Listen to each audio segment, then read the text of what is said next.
And now, introducing our host for the speaker broadcast, Alexis Jones. Thank you so much. Thank you and welcome to the 350 chapters joining us nationwide. We are broadcasting live from A&M University in Commerce, Texas.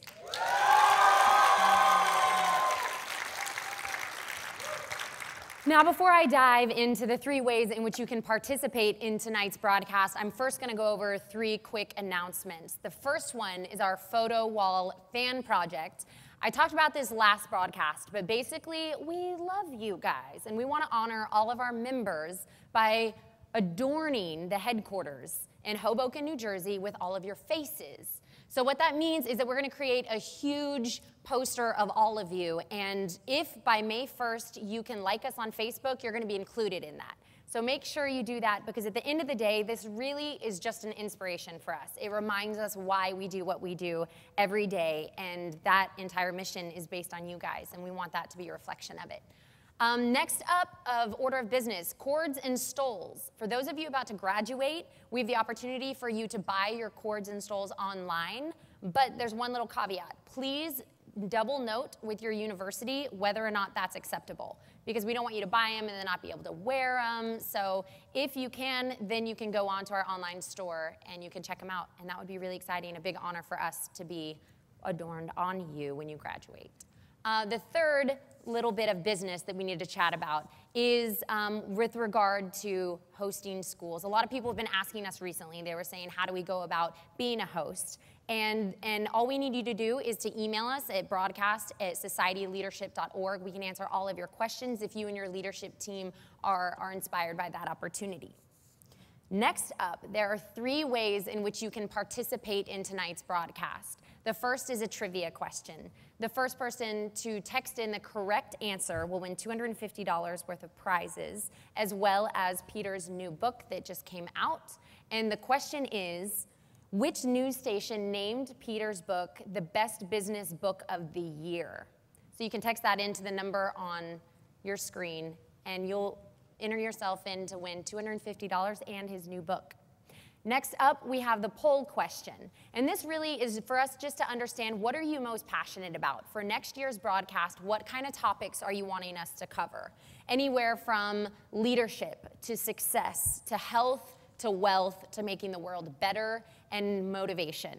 And really just to break those down, what does that mean? I think leadership and success is pretty self-explanatory, but when we talk about health, we're talking about nutrition, we're talking about learning how to deal with stress better. When we're talking about making the world better, what does that mean? That means redefining what it means to be a rock star. The Adam Brons who created Pencils of Promise, the Scott Harrisons who created Charity Water, the Invisible Children Boys, people out there making a huge difference in the world and leaving it positively and significantly better than when they found it.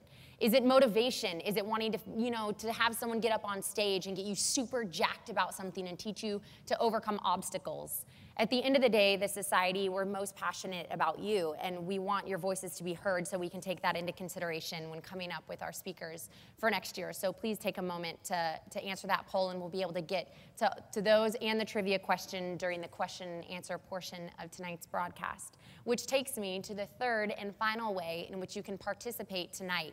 And that is going to be texting in your questions to our speaker. If you have questions during Peter's broadcast, you can text them in to the number on the screen, and I will have the luxury of asking them on your behalf.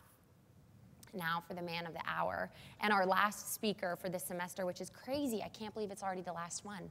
Peter Bregman, he is the CEO of Bregman Partners, which is a global company dedicated towards empowering all these different CEOs and their entire executive team.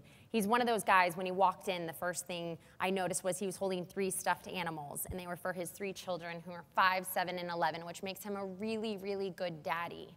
On top of it, he speaks and he writes and he consults not only on leadership, but also on life. He recently just wrote this book, 18 Minutes, Find Your Focus, Master Distractions, and Get the Right Things Done, which I'm pretty sure all 3 of those bullets are the most important things that I need right now, and I'm assuming every single college student. So it's definitely the kind of book you're going to want to pick up. Also, this book was just named by NPR as the best business book of the year, which is a huge, Huge honor for him. On top of it, there's all these impressive things. He's been consulting with companies like American Express and Nike and Goldman and Sachs, and he contributes regularly to outlets like Harvard Business Review, CNN, NPR. Again, the most impressive thing about him is not what he's done, but who he chooses to be. And the moment that he walks in, he radiates kindness, and there is an authenticity to who he is. He's a lovely man, and so without further ado, please help me welcome Peter Bregman.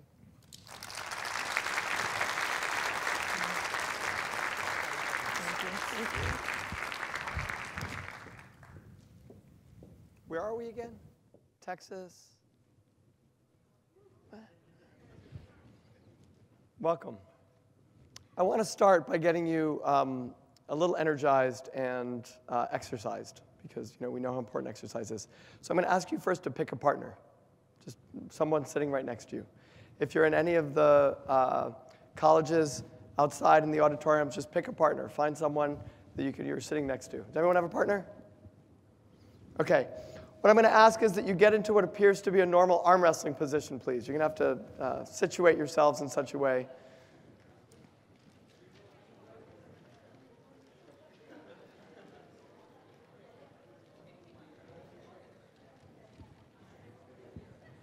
Okay, does everybody have? All right. If you're the odd person out, just watch two other people, see what you can see. But make sure if you have someone next to you who's not arm wrestling, that you're arm wrestling. All right? Now, that's pretty impressive, arm wrestling two people. Actually, why don't you flip around so you can arm wrestle him? And that way, you'll be able to incorporate. All right? Every time you get your partner's arm down, right, you're going to get a point. I want to see how many points you can get in about 10 seconds. Ready? Go.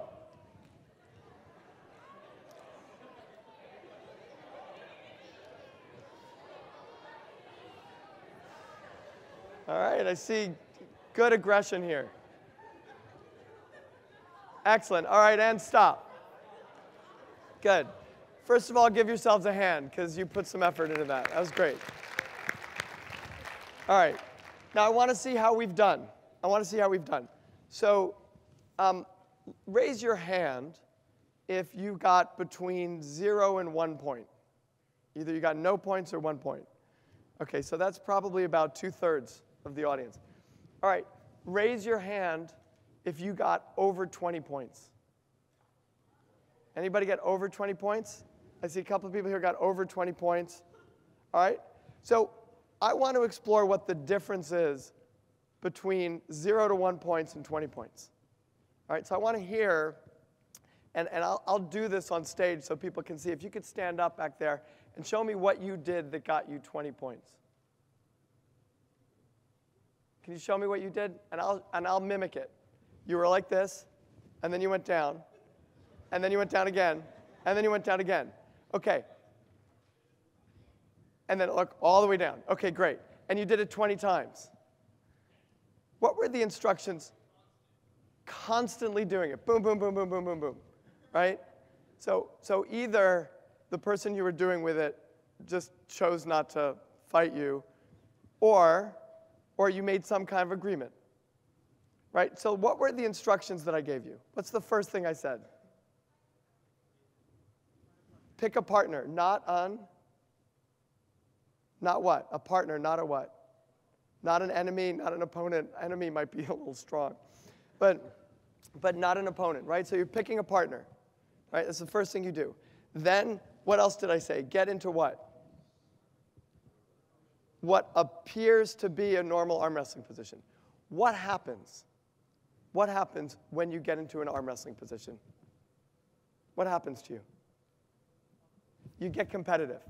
Most of us don't sit there like this with our friends at lunch going, yeah, so how you doing? Like, is it good? Right? We're not doing that. When you're in that position, boom, you go into the habit. You go into the habit of trying to win. You go into the habit of competing. You go into the habit of pushing against each other. Right? Now, what was the goal? What was the outcome that we were going for?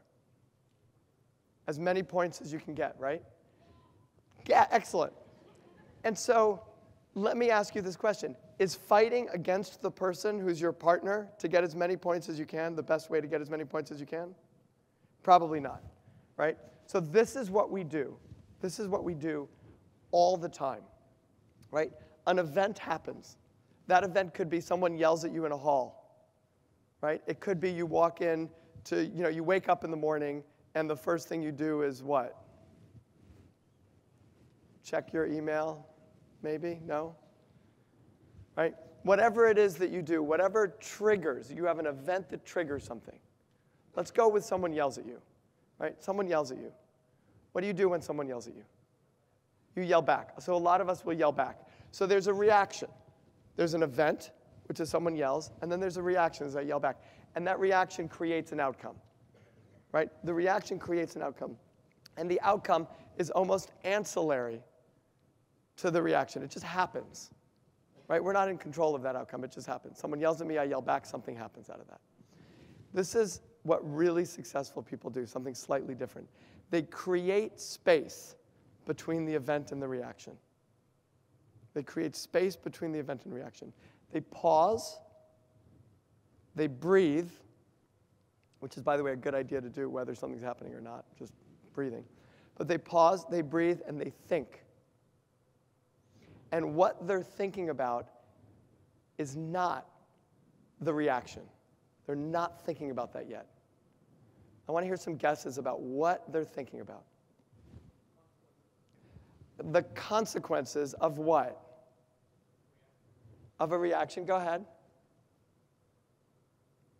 Do you have an idea? All right. What's that? You don't want to think about you don't want to decide what you're going to say next yet. And the reason is you don't know what you're going to say next, because what you're going to say next is based not on what happened. It's not based on the event. It's based on something that's going to happen, right? And you got it very, very close when you said consequence. What I want you thinking about is the outcome, right? It's like the consequences. Something happens, someone yells at you. Before you yell back, you have to make a decision. And that decision is, what do I want out of this situation? What's the outcome I'm going for? Don't make the outcome that you're going for a result, some random result of an action you choose to take. Make the action you choose to take driven by the outcome you're trying to achieve. Does this make sense? This is as philosophical as I'm going to get tonight. But what you want is you want to make sure that you know what outcome you're going for and only then make your choice. So you get into that arm wrestling position, and before you do anything, you say, what am I going for? And if the answer is, I'm going for as many points as I could possibly get, then the question is, how do we have to act in order to get there? And the way we have to act is the way that he acted there, which is go boom, boom, boom, boom, boom, boom, boom, as fast as you can. And in the amount of time I gave you, you could get 40 points. And you're partners, so you're sharing the points. Does that make sense? Okay, so that's a basis of everything I'm going to be talking about tonight, which is that we are habitually trained to do certain things. We react, we respond, we go through our lives in many ways, and I don't exclude myself from this, in many ways mindlessly. We do what's expected of us. We do what we plan to do, we do what we've always done in the past. And the challenge of changing a life, the challenge of making a difference in your life and in other people's lives is to shift, to ask yourself the question, is what I'm doing working based on the outcomes I'm trying to achieve? And if it's not, what do I need to do differently in order to get those outcomes? Now, we're here to talk about time, but I want to talk about food first because I have this buffet problem. And I don't know if any of you experience this buffet problem because, in university, one of the big problems is you can get a lot of food all the time. Do you have that experience? So when I'm in a buffet, my problem is everything looks good to me. I want to eat everything, right? And so I'll start by getting healthy things because I know I'm supposed to have things that are green and red and colorful. And then I'll go for the stuff that they pretend is salads, like tuna fish salad and chicken salad. And then I'll go for all the desserts. And my problem is I'll come back and I'll bring something like this back to the table, 6 plates filled with food that I find tempting and interesting. Now, none of this would be a problem, except that my stomach and yours is slightly smaller than the largest cup that Starbucks sells. Right? Starbucks Trenta cup, slightly larger than your stomach. So the challenge I have when I come back from a buffet is this challenge. It's to take all of that food I brought back from the buffet and fit it into what's basically the size of a cup. And that often leaves me feeling like this. Right? This is my challenge. And that my stomach is going to expand, but it can only expand so far until I feel uncomfortable and I've eaten way too much and I'm probably undernourished because I've probably eaten many of the wrong things. And this, of course, isn't just the challenge that we face, or I face with food. By the way, I'm sharing this with you not as some guru from on up high who descends from my heavenly perch to share my great wisdom with you, and then I go back up to my perfect life, where I do everything right. I pretty much do everything wrong. And I struggle every day with time, and I struggle, and that's why I write these kinds of books, and it's why I try to figure this stuff out, is because it's not easy, because we live in a world and in a society that encourages us to do things that aren't always in our best interests, right? And I'm not just talking about food now, I'm talking about time, right? How many of you have a to-do list? How many of you keep a to-do list, okay? How many of you have stuff on your to-do list that's been there for weeks at least? How about years? Keep your hands up if there's stuff that's been for years. At least a few hands are up. Okay. So this is the problem. The problem is it's like a buffet. And the reason we have a problem with managing our time, and the reason we have a problem with buffets, if you're like me, is that what I want to eat in the moment is different than what I want to have eaten by the end of the meal. And what I want to do in the moment, is often different than what I want to have done by the end of the day. And in the face of unlimited options, we often make poor choices. There's a lot of tempting reasons to make a choice in the moment that is often not in our best interest. So all of this is based, all of the challenges that we have with time, and the reason that I wrote this book is because I struggle with and looked to find answers to my issue of I'm working really, really hard and not getting the things that are most important to me done. And every book that I read on time management was based on what I consider to be the biggest myth of time management. And the biggest myth of time management is that if you only follow a certain process or do things in a certain way or plan or organize your life a little better, you can get it all done. And unfortunately, the answer is you can't. That every single one of you is more interesting and more engaged and have broader dreams and things you want to accomplish that will lead you to having more that you want to do than you can actually get done. Right? And the truth of who we are is that we're, each one of us, a limited resource. Right? That there's only so much we're going to be able to get done. So let me ask you a question. Raise your hand if that's kind of obvious to you. You don't be bashful. I won't be offended. Okay, it's kind of obvious to me too. And yet, I found myself running into the same problems over and over again. And this is what I was doing to try to avoid this reality, right? I sort of thought of myself as Superman, and maybe some of you think of yourselves as Superman and Superwoman. And I feel like, yes, it's true, I'm a limited resource, but like my stomach, I could stretch that. I could break through the barriers of what limits me in order to achieve more than I can ever achieve, right? And I did a whole series of things, right? Like I would rush around and try to move super, super fast. I shouldn't speak in this past tense because I still struggle with this stuff. I sleep less. How many people in the last 6 months have had at least one all-nighter? At least one all-nighter, okay? We'll talk about that in a second. So we sleep less because if we sleep less, we can get more done in that amount of time, right? And we multitask. And these are things that we do. And the reason we do these things is because we don't want to confront the reality that we have a limited amount of time and space to get things done. And when I say we're a limited resource, I mean this in multiple ways. I mean that we only have a certain number of hours in a day. I also mean that that in the end, we're all going to die. This is the motivational part of my speech.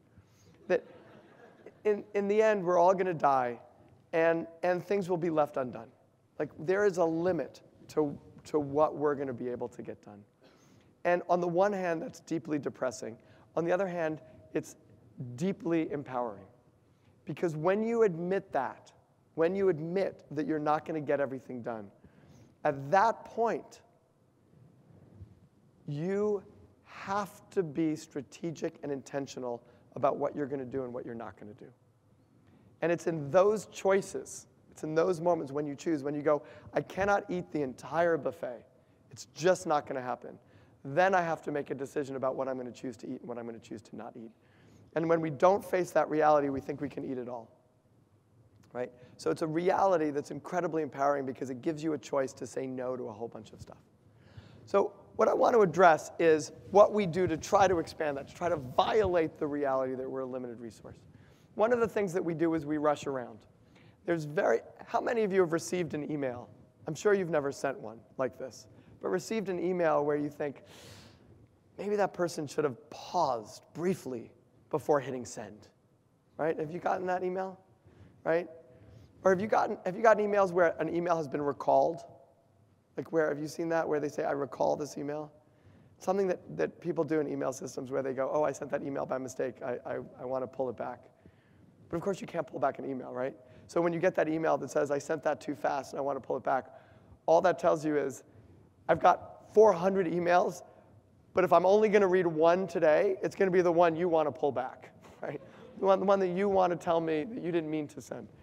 So we're constantly doing stuff. So they've done some very interesting research that shows that we are 5 times more likely to do the right thing if we have a little time to think about it. And in the research that I looked at recently, a little time is 2.5 minutes. So they broke students up, and they put them in front of monitors, and they said, there's someone on the other side of the monitor that you're negotiating with. And there wasn't actually, it was just a computer, but they said there's someone. And you have $15 to split between you. And you have to tell them whether to take option A, whether option A is in their best interest, and option A is you keep $10 and you give them $5, or option B, where you give them $10, which is clearly in their interest, and you keep $5. If you have 30 seconds to think about it, you will lie and keep the money for yourself. This is just what the research showed. If you have 3 minutes to think about it, 3 minutes, 2.5 extra minutes, you'll decide to tell the truth. Now, you could decide which is in your best interest. I vote for taking $5 less and telling the truth. But what the research shows is that given a little time to think about it, you'll probably make a choice with more integrity than you would if you have to rush and quickly make a decision. We sleep less, right? A bunch of you, almost all of you, have pulled all-nighters in the last 6 months. 4 hours of sleep a night for 4 days is the cognitive impairment of staying awake for 24 hours. So for all of you who've have either slept less or pulled all-nighters, that's the same as legal drunkenness. All right, so when you're trying to take a test after staying up all night studying, what you should do is you should go to sleep, drink a couple of beers, and then take the test, and it'll be the same. I'm not suggesting you do that, by the way. I'm just saying that that would be the same impact. And multitasking. Who here thinks they can multitask? Who feels like they're really good at multitasking? Raise your hand. All right, I'm gonna do a quick exercise. Come on up. So this is an exercise in multitasking. We're gonna test. Here's a mic. Make sure it's working. Hello. Is it working? Is that on? Hello. Okay, great. Share your name, please. My name is Tabitha. Okay, so Tabitha's going to multitask for us. Okay, because we could all raise your hand if you feel like you can multitask. Because Tabitha's going to do this for you, so you should be very appreciative. Okay, here goes. Tabitha, go from 1 to 10 as fast as you can. Just count 1 to 10 as fast as you can. Out loud? Out loud, yes, out loud. 1, 2, 3, 4, 5, 6, 7, 8, 9, 10. Great, awesome. Give her a hand. That was really good. Okay? So that was what? 2 seconds, maybe? Okay, go from A to J as fast as you can. A, B, C, D, U, T. Oh. We'll do it again. That's okay. Don't worry. We'll do it one more time. A, B, C, D, E, F, G, H, I, J, K. Excellent. Great. Perfect. Again, hands. About 2 seconds. See, by the way, this goes back to the rushing thing. When you rush it, then you kind of make a mistake. She slows down just a tiny bit. I'm a math major. Now, oh, so you got the numbers better. So we'll start with the numbers then. So here's the real test of multitasking, right? Both of those were 2 seconds. So if we add them together, you're a math major. If we add them together, what do you get? 4 seconds. Excellent. I wish we had a prize. Okay, so 4 seconds. 2 plus 2 is 4. Now, somebody time. Anyone? I'll time. Let's see how long it takes if you do this, if you multitask, if you go 1A, 2B, 3C. Okay, ready? Go.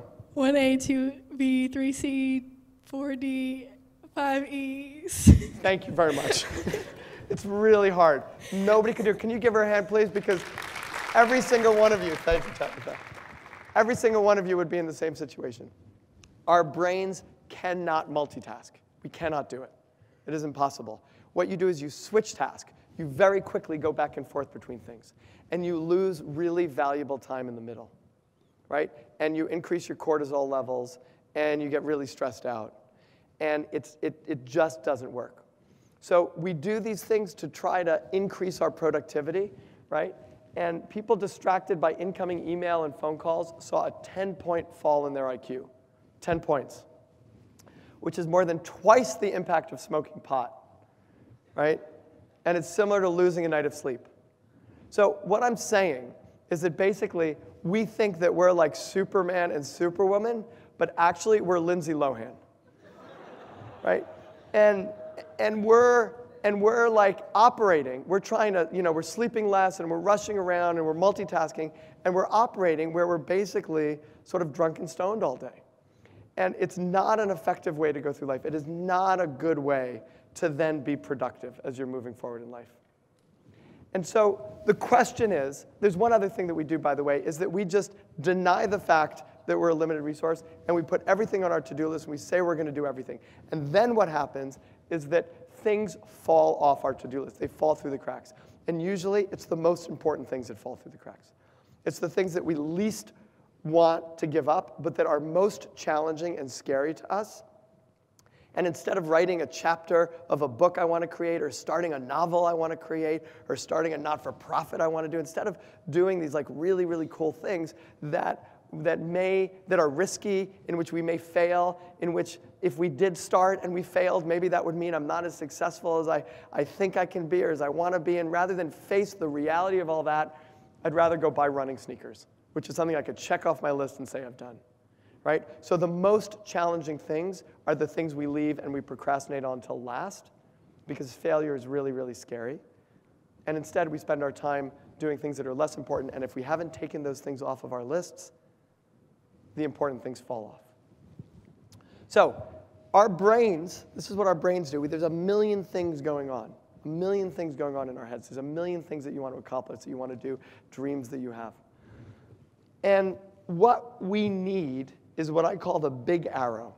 And the big arrow is the overarching, where should I be spending my time? What is most important to me? And I believe that where you should be spending your time, 95% of your time, in your sweet spot. And in your sweet spot is at the intersection of your strengths, your weaknesses, your passions, and your differences. And we actually spend a tremendous amount of time staying away from that spot. We don't often spend time in our strengths because we don't often know what they are. I don't know what fish talk about, but it's not water, right? We live in our strengths. That's the thing that we're really, really great at. When someone told me that when you look at the statistics, people fear public speaking more than death. Do you get that? That they would rather die than do what I'm doing right now? Right? It was strange to me because I grew up in a family in which if you sat at the dinner table, it was public speaking. Like there were enough people arguing that if you wanted, you had to get up there. And I never thought of this as like a strength because it's just sort of what I did. You probably don't know all of your strengths because they come so naturally to you. And if you do, you may be a little intimidated about using them because you don't necessarily want to show off. You don't want to be a braggart. You don't want to come off as, oh, these are really my great strengths. So we tend to shy away. And what we do with our weaknesses is we try to develop them. We try to fix our weaknesses. Now, you're in the process of learning a tremendous amount, right? You're in school. This is what you're doing, is that you're learning. And yet, you don't know all the time what a strength and a weakness is because you're figuring it out. You're trying new things. You're experimenting, and that's great, and that's what you should be doing. So I'm not suggesting you don't try new things. But I am suggesting that if there's something that you don't like doing and that you're not particularly great at doing, then you're probably better off not doing it. And you're probably better off moving into an area that you are passionate about and that you love working on and that you're already pretty good at and that you can get better at. When I talk to a group of corporate executives, people who've been in the work world for a while, and I say, how many of you have in your performance review something called weakness? And by the way, we don't even call it weakness, right? We call it areas for development. We basically call it this thing. I have strengths, and I have a bunch of things that will be strengths soon, right? But they're not. They're weaknesses, and it's okay to have weaknesses. And when I ask them, how many of you in your areas of have something in your areas of development, everybody raises their hand.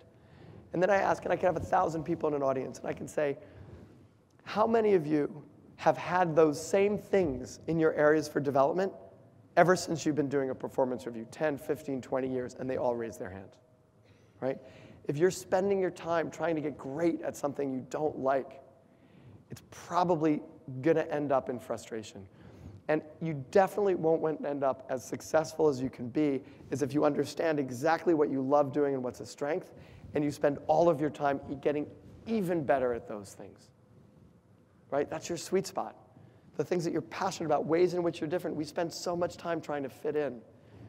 When you try to fit in, all you're doing is you're expanding your pool of competition. When you look like everybody else, it's really easy to dismiss you for someone else. Right? Instead, there are things that make each and every one of you unique and very different than the person sitting right next to you. And don't hide that, because that is what makes you more interesting. That's what makes you particularly you, and leveraging that, using that, finding a way to make that a part of who you are in the outside world is the recipe for success. That's where you operate in your sweet spot. And that's what should go in the yellow arrow, the big arrow. And what happens is if you overlay your big arrow with all these little arrows of things that you want to achieve, you'll find that a lot of them don't fit in your sweet spot. And your goal, ruthlessly, is to make them fit in your sweet spot or to cut them out. Right? If you are doing things that don't play to your strengths, weaknesses, passions, and differences, you shouldn't be doing them.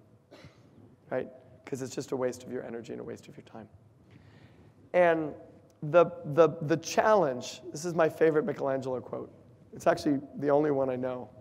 But I'm pretty sure if I knew more, this would still be my favorite. In every block of marble, I see a statue, and I have only to hew away at the rough walls that imprison the lovely apparition to reveal it. That we are all in our lives doing things that fit into our sweet spot, but we're probably doing a whole lot of other things. We're probably doing a tremendous number of other things also that take us outside of our sweet spot, that don't play to our strengths or even our weaknesses. And that those things are covering up what makes us so special. And I promise you, I'm so sincere when I say that each and every one of you, I really know this from having met so many people, that each person has this spark. And the question is, can you move the dirt away from the spark so that it can really light up? That's the challenge. The challenge in this life is to say, can I cut out the noise so that I can really focus on the things that are most important to me and matter most to me and will make a biggest impact on me and on the people that I love. And if you can cut out the noise that gets in the way of that, you're unstoppable. And so to think, go back to, I can get it all done. And you realize that trying to get it all done is noise. That's just more noise. So here's what I've done to try to solve this for myself. I've created what I call a 6-box to-do list. I start out every year, and I decide on 5 areas of focus, 5 things that I most want to work on. I don't even set them as goals. I just set them as areas of focus, things I want to spend my time on. And here are mine. I'll read some of them to you. I mean, I know them by heart because I look at them every day. You know, a lot of times we set goals at the beginning of the year, and then we look at them at the end of the year, and nothing happens in the middle. And the reason I like keeping a to-do list like this is because it's a filter. It makes sure that every single day you're looking at where you want to spend your time. And every task that I have to accomplish or that I have to work on, I put in one of these boxes. Right? For me, it's going to be different for you because you have a different life than I have. but it's to do great work with my current clients, is to grow my business, it's to speak and write about my ideas. I'm starting a leadership school, and that's in there. And it's to nurture myself and my family and spend time with myself and my family. That's where I want to be spending 95% of my life. And when I first started keeping a to-do list like this, everything I was doing fit into that last box. And that last box, the sixth box, is called the other 5%. And the other 5% is your life stuff that you have to do. There's always going to be some noise in your system, and that's the noise that's going to be in your system. Change the oil, whatever. It doesn't necessarily fit in your top 5 boxes. But when I first started keeping a to-do list, everything fit in that sixth box, right? Because that was the easy stuff to get done. I didn't really have to face my fears with the other stuff. Within a couple of days of keeping a to-do list like this, I was able to really start to generate activities that would move me forward in building my business or speaking and writing about my ideas. And every day I look at that, and every day I make sure that I'm moving forward in these things. So the question that I had when I first did this is, would this be enough? And the answer was, it wasn't enough. And it wasn't enough because it's the equivalent of bringing 6 plates of food back from the buffet, right? It's still too much for me to accomplish. I was still struggling with what I was getting done. They've done this great experiment, and they brought a bunch of students in the room, and they cut them and split them in 2, and you're the lucky half here, you guys. You get to eat as many chocolate chip cookies as you want to eat, and they smell great, and they're really good. You open them, and the chocolate spreads out. Are you there? Are you with me? You guys, I'm sorry. I mean, maybe this works for you, but you get radishes. You can eat as many radishes as you want. The crunchy taste of the juicy radish, right? Tempting. No. Okay, so you get as many radishes as you want. You get as many chocolate chip cookies. You can't eat each other's food, right? They put you in a room, they video it, and they watch for 20 minutes. And everybody does what they're asked to do. The chocolate chip cookie people eat as many chocolate chip cookies as they want. The radish people don't touch the chocolate chip cookies. Which group needs willpower? That's right. You need willpower, right there. The radish groups need willpower. So then they say, okay, thanks very much. That was a great experiment. By the way, there's one more thing we want you to do. Now, you may be involved in experiments in college, and I'm going to give you a little hint. When someone does an experiment on you, and then they say, okay, that was it. By the way, we have one more thing to do. That one more thing is the experiment. Right? So they brought them in a room, and they gave them a piece of paper with a puzzle. And the puzzle was to connect the dots. You know those puzzles are geometric puzzles where you have to connect the dots without lifting your pencil from the paper. So they gave them a connect the dots. And they said, try to figure this out, figure this out. What the students didn't know is that the problem was unsolvable. Okay, it was impossible. You could not connect all the dots. Here's what's interesting. The people who ate the cookies who didn't need to use any willpower spent on average 19 minutes trying to solve before they gave up. The people who ate the radishes, 8 minutes. Self-control and discipline and willpower is an exhaustible muscle. And the radish eaters exhausted their willpower by the time they got to the place where they could do the exercise. And they started working on the exercise, and they gave up. Right? Because you only have so much willpower. The problem with my system, right, my 6 boxes, is it's great, but I still needed a tremendous amount of willpower to decide what I was going to spend my time on during the day and to stay with it. And I needed something to help me. And I found that thing in Africa. So I was in Hamaraba, Africa, on a safari with a ranger on this train. Well, this is what Disney World would like you to think. But I was, in fact, in the animal kingdom. But everything else is true. It was a safari. I was on a train. I was in the animal kingdom. And I saw a lion on top of a rock. And I said to the ranger, right, wow, aren't we lucky? You know, the lion, he's on the rock. My kids could see it. And he kind of chuckled at me. And he goes, you know, he's always there. So here's my quick question for you. How? How is he always there? How do you get a lion to always be on the rock? What are your ideas? What do you do? Shoot him out. What's that? Stuff him. That's what I thought. I thought he was stuffed, and it was like one of those, you know, It's a Small World lions. No, that wasn't it. It was actually a real lion. Okay, it wasn't stuffed. What else do you do? What's that? Chain it. I said nail, but chain is probably more humane. The lion was neither nailed to the rock nor was he chained. What else? Train it. So I thought maybe train too. I asked that, and I asked another piece of it, which is maybe feed it. Maybe you feed the lion there, right? None of that is how they got the lion to do it. But that's all how we try to do it. We try to chain ourselves, to force ourselves to do things. We try to train ourselves to do things, right? I mean, this is sort of what we do to try to get ourselves to act in ways we want to act. But there's a much smarter way to do it, and this is what they did it. On cold days, they heated the rock, and on hot days, they cooled the rock, right? Instead of trying to twist themselves into knots to get this lion to do what they wanted, they made the rock the place that the lion wanted to be, right? You create an environment that makes it more likely that you will do the things that you want to do and less likely than you won't. That's the game. I tried this. I was living in Savannah, Georgia for 3 years. We really wanted to eat outside, spend a lot of time eating outside. And so we got this table. It was really the only piece of furniture we bought. And we thought we would eat every meal outside. That's my house when I was living in Savannah. And through those French doors is my kitchen. So it's right there. We ate one meal outside. My oldest daughter, who's now 11, was 1. She spilt the orange juice. She wanted this. She wanted that. Forget it. We were running in and out. That was the only meal we ate outside. Right? One meal. Until I had a brainstorm. Right? And I decided to try something. And the difference, the massive, massive difference, the thing I did was the difference between eating no meals outside and eating every single meal outside. Every single meal unless it was raining outside. You want to see this difference? That's it. That's the difference. You move the table. I could call myself lazy. I could push myself to do it. I could force everybody to do it. Or I could move the table and give in a little bit and say, look, okay, you know what? Maybe I am lazy. Maybe 5 steps and 4 feet is too much for me to walk, right? And I hate to admit that to myself. But the truth is, admitting that to myself is the key to solving my problem, which is taking away the need for all that extra exercise, right? That solves the problem. And because I don't want to admit that to myself, I keep the table there and I eat no meals outside. When I admit that to myself, when I admit my own limitation, then I'm able to engineer a way around it, right? What's the difference between these 2 pictures that you see here? Can you tell the difference? There's only one difference between those 2 pictures. That's it. The candy bowl is on your desk versus on that table. That difference is the difference of 5 pounds in a year. That's it. That's the difference.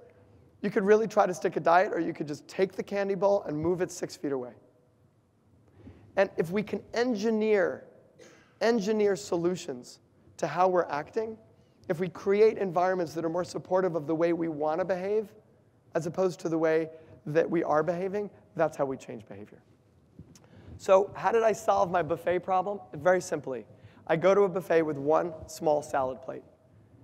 And I only have one rule for myself. I could put as much as I want on the salad plate. I could have bread rolls rolling off of it. But as long as I come back to the table with 1 single salad-sized plate, I know that I'm not going to eat more than my stomach can fit, because I know my stomach can fit 1 salad-sized plate. And then I don't worry about anything else. And that's how I don't gain weight, right? And the question is, what's the equivalent of a salad-sized plate for your life and for your time? And the answer is your calendar. And it's unnatural in some ways to use your calendar, because unless you have a whole bunch of appointments, if you know the number of classes you're going to and you know when you need to go to them, you don't really need to use your calendar in a sense. But my suggestion to you is that your to-do list is not your working document for the day or for the week or for the month. It's your calendar. Your calendar is a salad-sized plate. Your calendar has a start and an end time, and you can only fit as much in your calendar as you have time in your day. And that rather than trying to use willpower to force yourself to act in certain ways, you use a calendar to then decide what you're going to do when ahead of time, so that you are strategic and you are intentional about where you're going to spend your limited resource. And in order to do that, you have to say no to a whole bunch of other things, because not everything's going to fit in your calendar. It's just not. So here's another reason to use your calendar. The calendar is incredibly powerful. It's an incredibly powerful tool.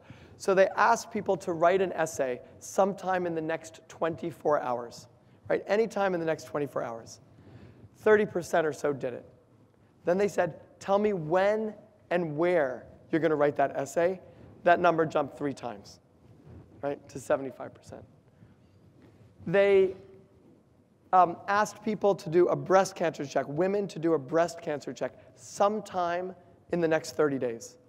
53% of them did it. 100% of them did it when they were asked to decide when and where. Exercise. They took a group of students like you, and they gave them a tremendous number of information about why exercise was beneficial, the kind of diseases it would avoid, what it would make them look like. They gave them lecture series. They gave them maps to where the gym was, and that increased people's exercise by 29%. Then they took another group, and they didn't tell them anything about exercise, nothing. They just said, put it in your calendar when and where you're going to exercise, and instead of 29%, it increased 91%. Drug addicts on withdrawal, write an essay sometime before 5 p.m., none of them did it. Tell me when and where, 80% of them did it. Putting stuff in your calendar, deciding when and where you're going to do something, is the difference between doing it and not doing it. It's very, very simple. And so this is the 18 minutes. This is the 18-minute process. 5 minutes in the morning. It's 18 minutes across a day. 5 minutes in the morning. Before checking email, before starting your day, before anything that you do to start your day, I look at this to-do list, my 6-box to-do list, and I look at my calendar, and I ask myself 2 questions. What can I realistically accomplish today? I want to be realistic. I don't want to end the day feeling disappointed with what I haven't accomplished. What can I realistically accomplish in my 5 areas of focus for the day? And then I transfer those things from my to-do list onto my calendar. And then I don't look at my to-do list again unless I have to put stuff on it. So I strategically choose what I'm going to accomplish in that day, and I decide upfront ahead of time what it's going to be. Then I set a watch to beep every hour. And on the hour, I take a deep breath. First of all, if all you do out of this entire talk is take 8 deep breaths a day, you'll be ahead of the game, right? But I set my watch for every hour. For 1 minute, I stop. I take a deep breath, and I ask myself, am I doing what I most need to be doing right now? And am I being who I most want to be right now? It is so easy. It is amazing how I'll start working on something, and I'll be, in effect, writing a paper. By the way, my life is not that different from your life right now. I mean, I don't know exactly what your life is like, but it's not different from when I was in college. I mean, I still live with 4 roommates, right? I have 3 kids and a wife. I'm living with 4 roommates. I still get up in the morning and write papers. You know, I'm writing my blog, and I'm still half the time in my underwear. Am I allowed to say this?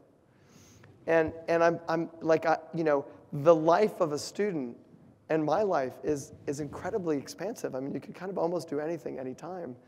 And yet, you have to accomplish a lot. So there's no outside structure. You don't really have, for the most part, you know, in university, a manager sitting saying you have to do this and then this and then this and then this. It's much more open than that. And so to stop yourself, I'll be writing an article and then suddenly my watch will beep, and I'll find myself watching a YouTube video of like kittens, and I'm like, how did that happen? Like, when did that happen? How did I get here? But that watch beeps and it reminds me, and I take a deep breath and I say, all right, am I doing what I most need to be doing right now? And the answer, at least half the time, is no. Right? Which is a prompt to get me back to what I want to do. Sometimes it'll beep and I'll be doing something that wasn't planned but was precisely what I need to be doing at the right moment.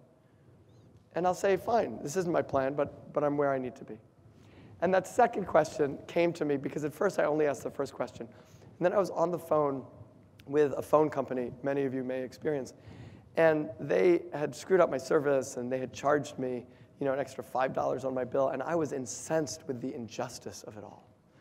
And I was like on the phone, and I was so angry, and I was yelling at this poor woman on the phone who had nothing to do with it, and although she worked for the company. And my watch beeped, and I thought to myself, okay, first of all, am I doing what I most need to be doing right now? Like, I get $5, but really? Like, do I need to be on the phone with someone for 20 minutes about $5 on my bill right now? And the answer for me was no. And then I thought, but that's not enough. Because I am being a total and utter jerk right now. I mean, I'm yelling at this poor woman on the phone like she doesn't deserve it. I'm stressed out. I'm taking it out on her. Am I doing what I most need to be doing? Isn't enough of a question. I need another question. And that's when I came up with this other one, which I got to tell you, it's one of my favorite parts of all this. You know, am I being who I most want to be right now?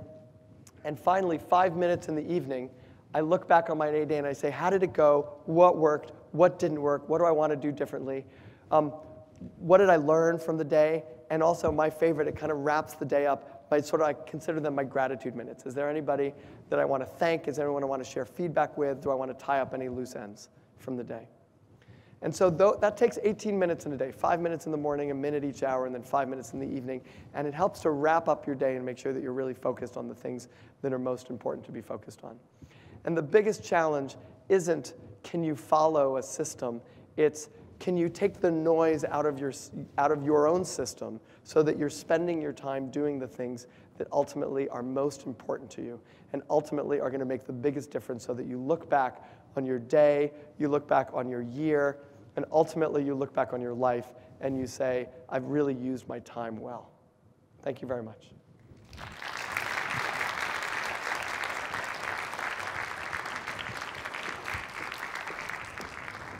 Didn't I tell you were going to kill it? Okay, so before we dive into questions, I just want to give the answers for the trivia question. Jamie Craig, congratulations, from Park University, and the answer was NPR. As far as the poll, this is interesting. Leadership came out as 8% of the things that the topics you're most passionate about. Success came out as 5%. Health was 21%. Wealth was 10%. A better world was 20%. And I thought this was interesting. Motivation was 36%. So we'll try and get on that as far as speakers go. Are you nervous? You're in the hot seat. I'm terrified. Terrified. I don't know what you're going to ask. I'm scary, I have no idea right? what she's going to ask. Okay, so first question. What do you think is the hardest thing about time management? To me, the hardest thing about time management is follow through. It's saying, you know, I mean, actually, I think there's two things. I'm gonna say the hardest things about time management. Two things, which is knowing really what you want to spend your time on, and then really the hard part is follow through. So in fact, the nice thing about this issue of what you want to spend your time on is, for me, for example, I think about it once a year, and that's kind of it, because now I know where I'm headed. And so if you do that well and you go, to try to decide what your life is all about is really challenging. But if you decide, what is my year going to be about? Right, just what is my year? That's manageable. And you could say, this is what my year is going to be about. Decide that once. And then the real challenge is day in, day out. We accomplish the things we spend time doing. The hardest part about that is day in, day out, spending the time on the things that are most challenging to us and most important to us. Kind of to piggyback on that question is, what does the process look like when you create what you want? I think there's a lot of people and a lot of questions, feedback we've gotten is, well, I don't know what I want. So right. Do you go on a retreat for a weekend? Do you lock yourself in a room for 10 hours? How do you really sit down and do the internal and introspective work to figure it out? It's a great question. And everybody take a deep breath. You know already what you want. When you're faced with this question of, oh my God, what do I want? It becomes very hard because we fear failure. We fear spending our lives on things that suddenly we realize, oh, that's not what I really wanted. The truth is, the only way you're going to really know what you want is by trying stuff. That's it. You're not going to figure it out. I used to lead 30-day expeditions, and I would go on a 30-day expedition, mountaineering, kayaking, climbing, and I would start it, and I would think, okay, this is the issue I want to solve for myself. This is the thing I want to think about. And inevitably, I would emerge 30 days later, no farther along in having figured that out, but having had a really nice time in the outdoors. And it took me a while to figure out what I was doing with my life was having a nice time in the outdoors. And so my suggestion is, there's a question I love to ask, which is when I ask a question like, what is it that you want to spend your time, what is most important to you in your life? And you're going to say, I don't know. And then my next question is, if you did know, what would it be? And you'll have an answer to that. And that answer is where you should spend the rest of your year. Brett Sutherland from Davenport University. His question was, what event made you shift your life onto the path you're on now, and what made you so passionate about this? That's a great question. I think of life as a series of events. And so it's hard for me, I mean, there are events in my life. There was, if I had to pinpoint it to one event, it would be when my spring break plans got canceled when I was in college. And I was supposed to go on a bike trip, but the leader of the bike trip broke her arm, and so she couldn't lead it. And I called the head of the outdoor program at my college. And I said, dude, this is my spring break. Like, you can't leave me hanging here. You gotta set me up with another, like you canceled the bike trip. I'm putting this on you. Figure out from what I'm gonna do. I don't want to waste a spring break. And he goes, I'm sorry, Peter, the only thing we have available is a leader-trainer trip. And that you need experience camping in order to be a leader-trainer. And I said, that's no problem. I have a ton of experience camping, no problem. Where do I go? Where do I meet? It's like, well, okay, so meet them in this room and bring your hiking boots. And then I hung up the phone and I turned to my roommate and I said, what's a hiking boot? Like, I really had no idea. I mean, I'm not kidding. I didn't know what a hiking boot was as distinct from a sneaker. And so I lied. And I got on this trip, and I was completely unprepared. I wore all cotton, which, having led many expeditions, I will tell you kills, and that you don't wear cotton in the outdoors. It absorbs 400 times in its weight in water and will keep you cold the whole time that it rains, which, by the way, it did the entire time that I was on the trip for 6 days. And I got everything wrong, but I had the best time of my life. I really had the best time of my life. And I was with a group of people who were so generous and giving me clothing and were just so awesome. And I loved leadership in the outdoors. And as an event, I would say that shifted my life. And my life went from politics, which is where I thought I would be involved, into leadership, where I still am now. But I would also say that meeting my wife, Eleanor, totally changed my life, who I met, by the way, on the outdoors on a trip. And that there's so many different things that keep shifting my life, and that I'm incredibly unstrategic about where my life is going. I don't know where it will be. I don't know what my next book is that I'm going to write, although I'm trying to figure that out now. And I don't have some big, long strategy that takes me out 40 years from here. I sort of take it 1 year at a time. Tyler Bond from MTSU said, what is one of the biggest obstacles you've faced in your life?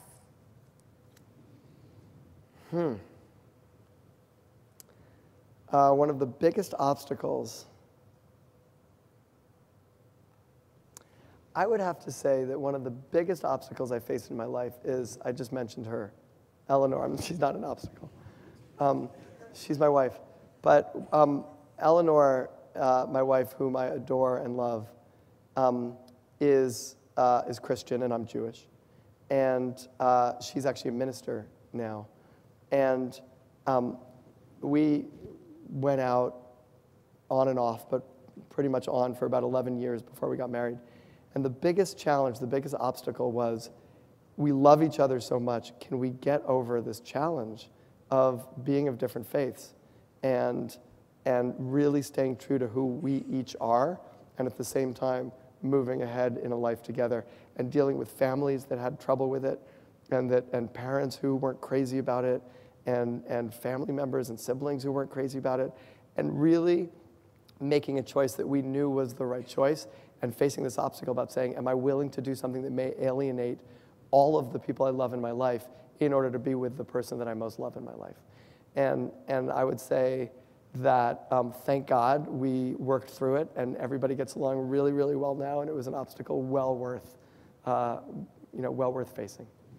Do you think that obstacle helped you prepare for other obstacles similarly? Yeah, I think that if you, yes. Fantastic. Hannah Katz's question, when did you realize your leadership potential? I love that question. I still struggle with my leadership potential. I still sit here going, am I doing what I most need to be doing? I mean, I probably shouldn't turn this back on you, but you're doing amazing stuff, right? You're doing amazing stuff in the world. for a not-for-profit that you started, and it's like, what is our leadership potential? I mean, I don't really know exactly how to answer that. I know that each step I meet people like you, and I try to live up to what I hope I can do in each moment to make the world a better place and to share love in the world. And that's, I don't know what that is though. It's beautiful. Sarah's question, how do you personally define success? That's an interesting question. I was thinking about this actually on the plane coming over here. I think in the end, first of all, I think it's very, very personal how we each define success. But I think in the end, success is this combination of, am I doing work that I love and I think is great, and am I in relationship with myself and with other people? And I feel like this in relationship piece is so critical because it informs every single thing that I do, that I only want to be in service in the world in a way in which I am not above anybody and I'm not below anybody, but I'm in relationship with them. And where I can help, I want to help. Where I can be helped, I want to be helped. But I think that the most important thing for me in terms of feeling like I'm successful is I feel like I'm in the midst of great relationships with people I love and people who love me. I mean, there's a blessing that we say in my family every Friday night on Shabbat, on the Sabbath, and my parents have been saying it since we were kids, is may you live to be 120 years with health and happiness, surrounded by those you love and those who love you. And that to me is the definition of success. So 120 is what you're aiming for? Well, 120, you know, in Jewish tradition, 120, Moses lived to 120.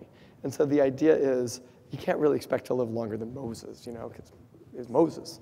So that's what we're shooting for. Fantastic.